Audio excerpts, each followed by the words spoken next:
Cameron Carpenter joins me right here in Studio Q. Hello. Thanks for having me, Shad. So most kids start off playing the piano or the recorder, something quite simple. What drew you specifically to the organ as a kid?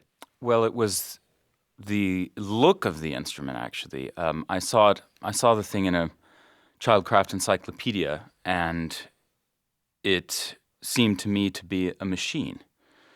I didn't come to the organ through church. In fact, I never understood the idea of the attachment of the organ to religion until sort of later, when you realize that it kind of makes sense as religious propaganda, in the sense that the instrument has access to psychological depth for physical reasons and for other sort of, you might say, computational reasons that other instruments don't. I want to ask you a bit about that later, but I'll let you go on for now. Well, don't let me go on too long. But basically, it was the only instrument that ever interested me.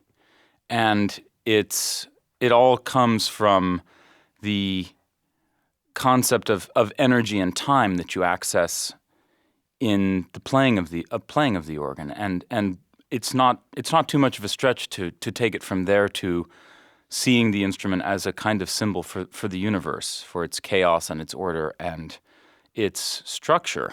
And I think that's one of the things that makes it the instrument of J.S. Bach, too, because there are aspects of that music that are sort of related to exactly those things. You are describing a tremendous amount of depth and a psychological connection and a physical connection with this instrument. How would you break that down simply for a layperson, the depth of connection, the unique connection that this organ has physically and psychologically?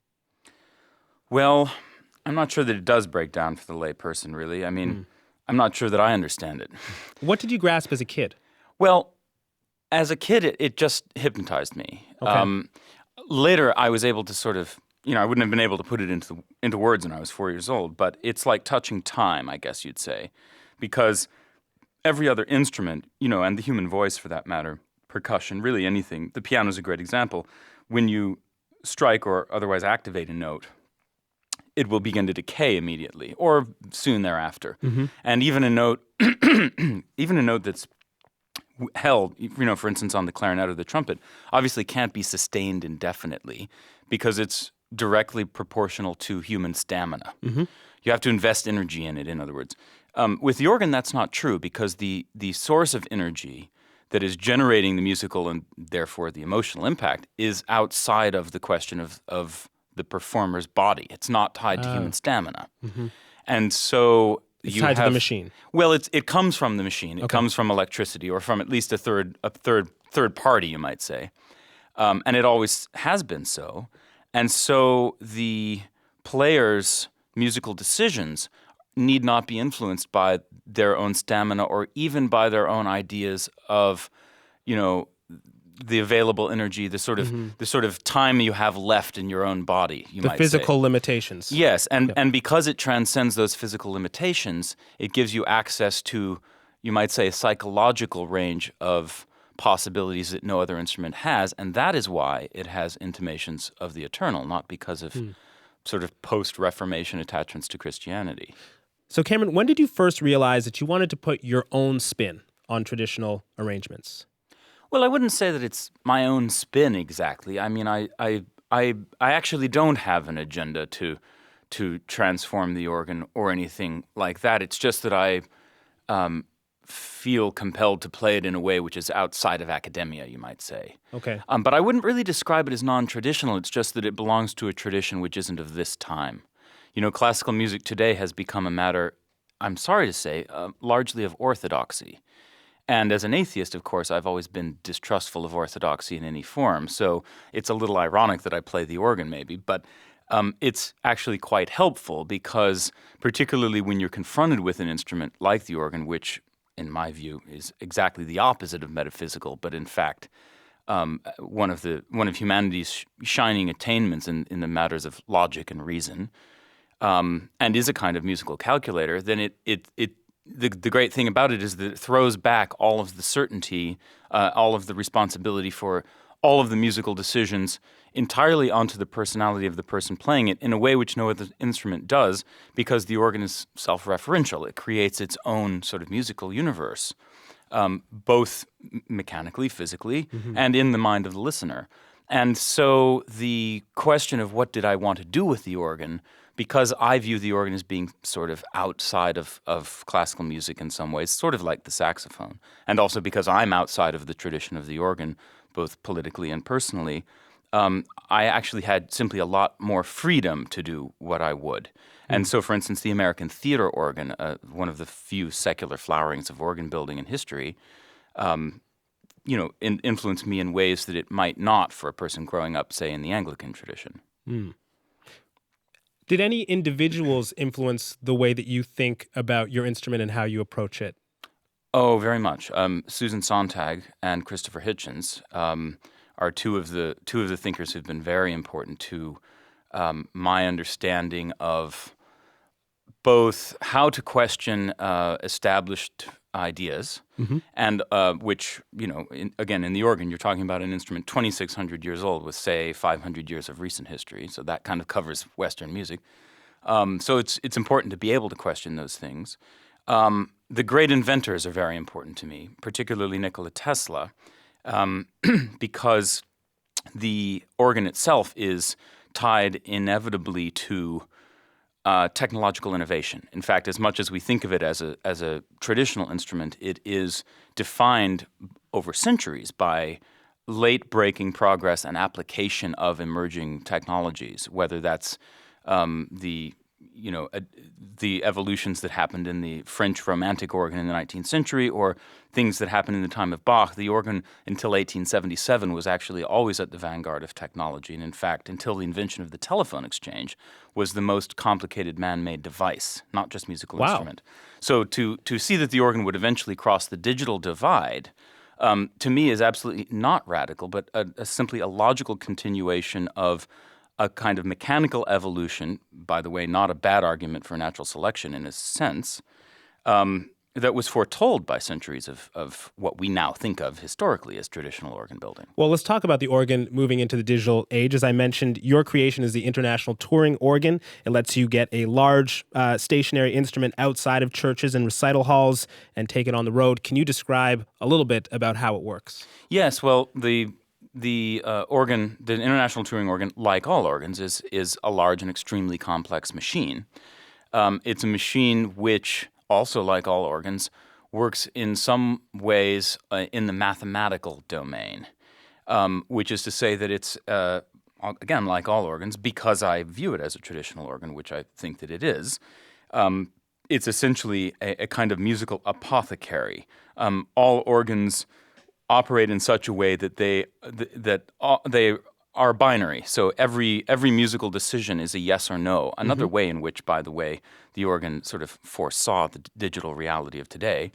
But the instrument operates using huge mainframe computers, essentially a supercomputer, although how we define that today is a little different. But it's basically playing samples of a variety of organs, all of which are American, and several of which were important to my childhood or my formation. So its builder is a visionary company called Marshall and Ogletree from Needham, Massachusetts. You might also think of them sort of as the Tesla of the organ. And they have created this astounding platform that, in my view, in fact, when I first experienced it in 2004, it took me less than 30 seconds to understand that this instrument, and absolutely not, and never the pipe organ, would be the thing that could unlock musical potential and therefore career possibilities for me that I had never really thought would be possible with the pipe organ. So the technological evolution of this instrument fits clearly with your vision musically and in terms of how you see this instrument.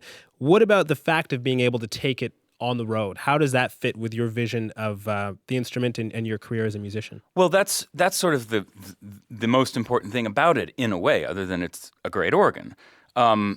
Organs and pipe organs for centuries have been immobile, which is a fact that is sort of so obvious that I think most organists not only take it for granted, but expect it to be, and accommodate it, in fact, artistically as a given.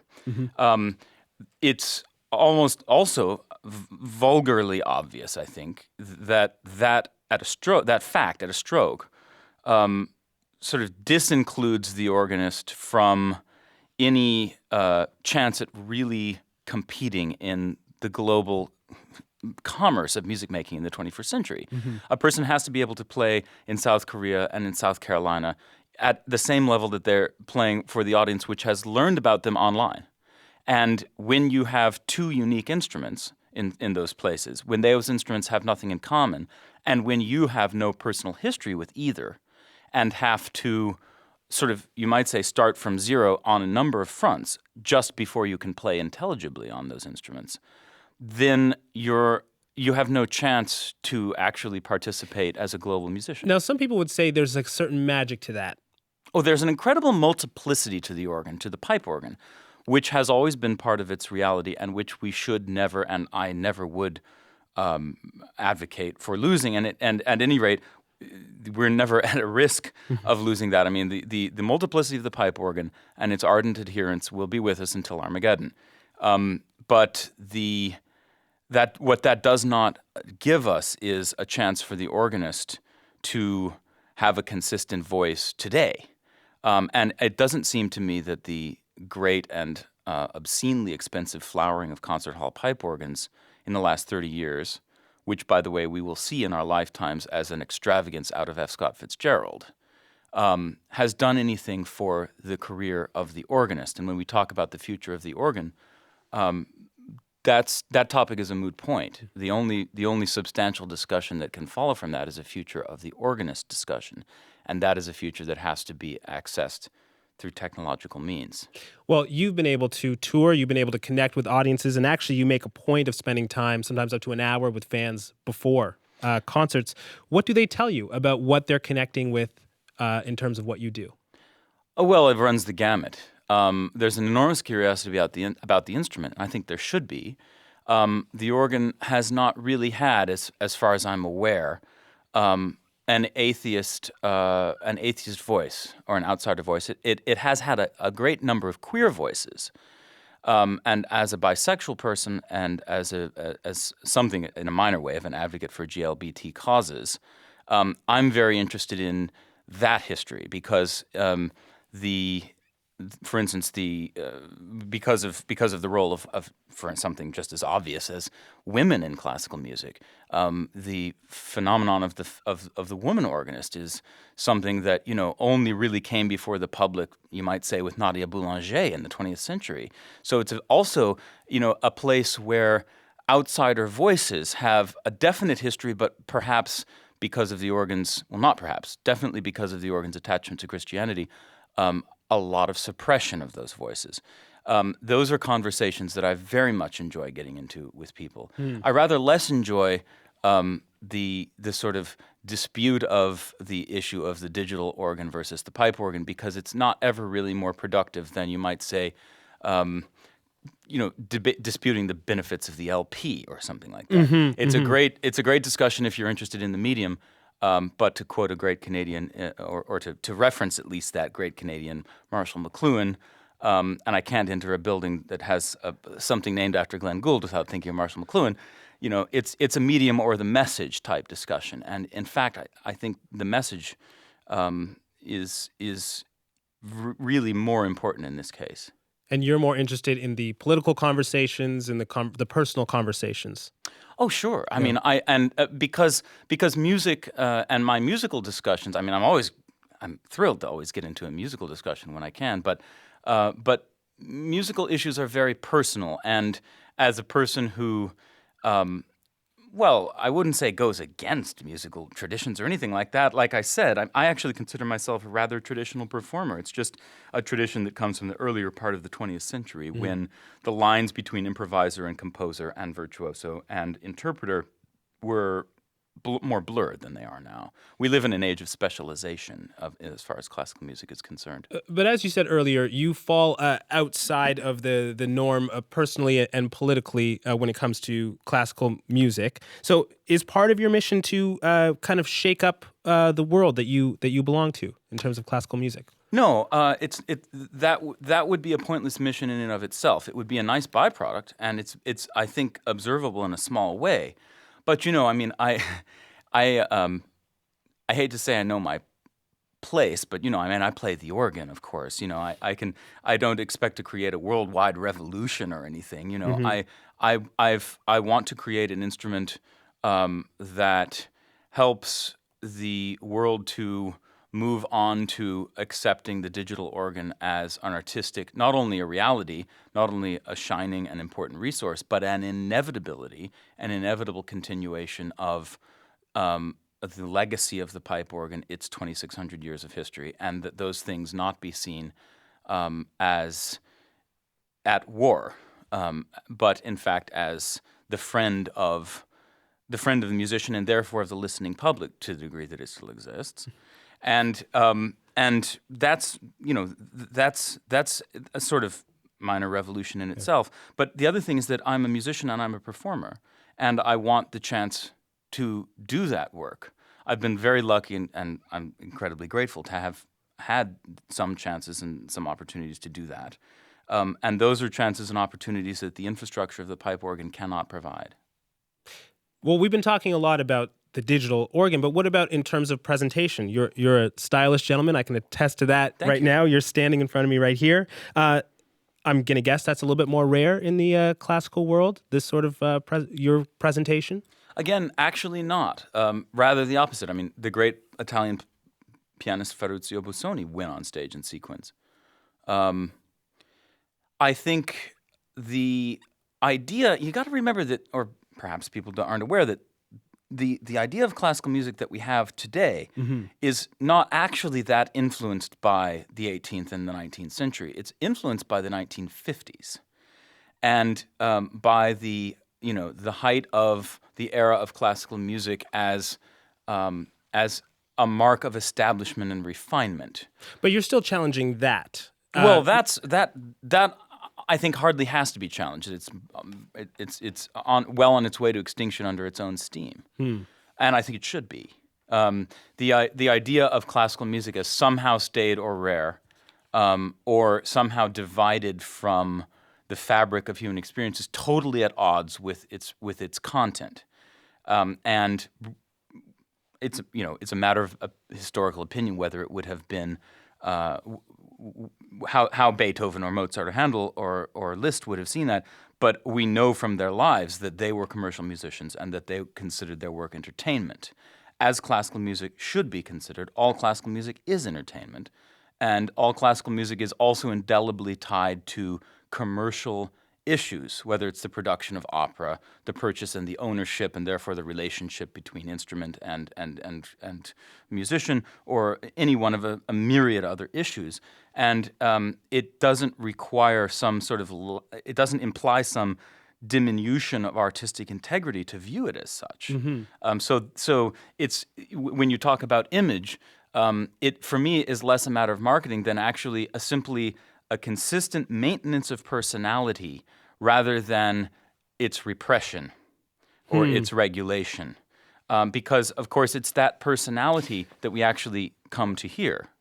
Now, unfortunately, we only have a minute left, but I have to ask you, was this always clear to you? I mean, you're very clear in your ideas about how you want to approach your career. Was this always this clear to you? Well, I don't know if how I approach my career has ever been clear, and as you can see online, I've experimented with a number of personalities, and I suppose that's going to continue.